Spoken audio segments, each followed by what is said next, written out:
1972년 4월 베트남 전쟁의 격전지에서 제3종 근접조우 사건이 있었다. UFO를 타고 외계인이 전장에서 인간의 절단된 신체 부위를 수집하고 있었다는 것이다.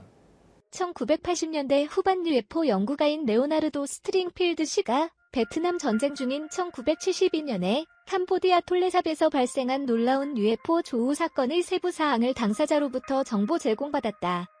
스프링필드 씨는 1994년에 서거했지만 1991년 7월에 자비로 출판한 저작 UFO 크래쉬 러트리벌즈 더 이너센텀에서 이 건을 구체적으로 서술했다.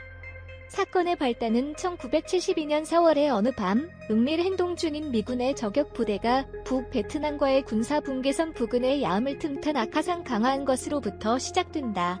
이 전략은 매우 중요한 것으로 그 근처에 있는 북베트남의 군사기지에 기습 공격을 하는 군사작전이었다.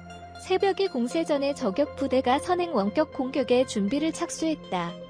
침공작전의 북베트남 군의 거점이 내려다 보이는 곳에서 일행은 잔디와 낙엽으로 신중하게 위장하고 캠핑을 할 태세에 들어갔다.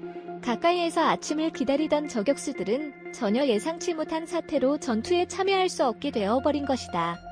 부대는 갑자기 3개의 튼튼한 금속 다리를 바닥에 댄 큰 공 같은 UFO에 직면했다. UFO 쪽도 부대의 존재를 발견했다는 건지 갑자기 허밍 같은 음향을 발한 것이었다. 이 이상한 허밍에 따라 병사들은 현기증과 의식장애를 일으키는 원인이 되어 행동에 지장을 초래했다. 병사들은 일단 여기에서 철수하려고 해도 몸이 생각처럼 움직이지 않는 가운데 거기에 인간형 생물의 무리가 있는 것을 알게 된다. 그 휴머노이드는 머리가 크고 큰 치켜 올라간 눈을 한 이른바 그레이였다. 이 외계인들은 여기에서 대체 무엇을 하고 있는 것인가? 외계인들의 행동은 전류를 금할 수 없는 것이었다. 그들은 거기에서 인간의 발, 다리, 몸통, 머리 등 다양한 인체의 부품을 큰 용기에 수납하고 있던 것이다. 인체 부품은 백인의 것도 있고 흑인의 것도 베트남인으로 보이는 것도 있었다.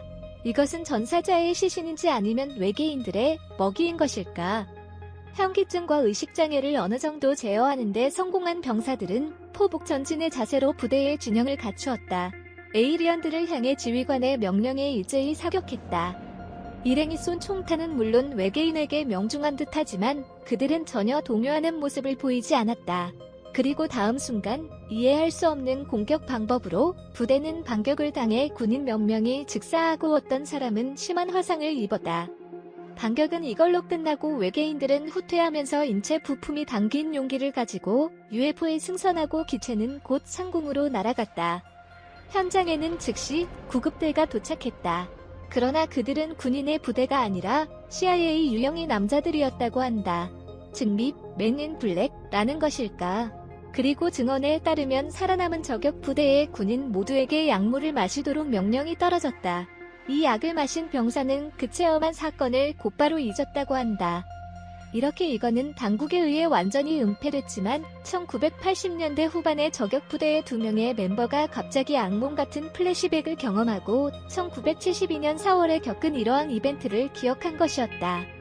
기억이 되살아났던 멤버는 당시 동료였던 다른 병사들에게도 연락을 취하기로 했다.